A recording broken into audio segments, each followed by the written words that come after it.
So over the last 3 days, what has emerged in the a very reputed Australian newspaper, is thousands of pages running into almost over 22,000 pages of from the various manuals of the manufacturer.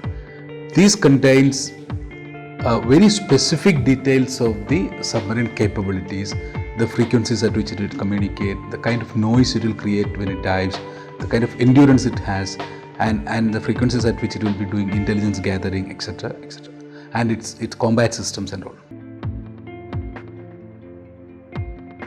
These are the key characteristics of a submarine, for collecting which a country would be spending months and years collecting those data. It's now readily available with somebody, and if it is in the open, the presumption should be that it's with your enemy.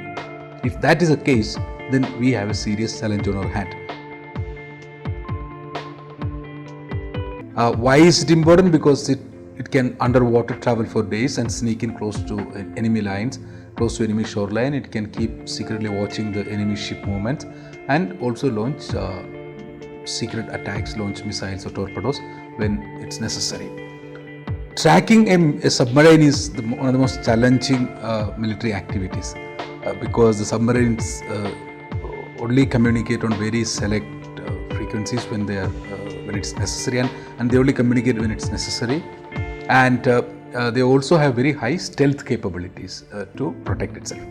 So a lot of the activities of militaries in modern days is to spend hours and days and months and years tracking submarines of the enemy countries, creating their digital signatures, so that based on those you are able to identify the enemy submarines. So this data leak is unusual, probably unprecedented in Indian military history, and it's very serious. So we need to be very carefully examining this instead of sweeping it under the carpet. I think government needs to look into and should set up a very powerful independent committee that do not let bureaucracy or the military to find excuses and write off these things. Instead, examine clinically and without any let down in national security posture. This also is a cautionary tale to India that we can't be importing and import dependent for military requirements. India needs to build its own indigenous military capabilities. Otherwise, such leaks and such compromise of national security would become more and more frequent in a digital world.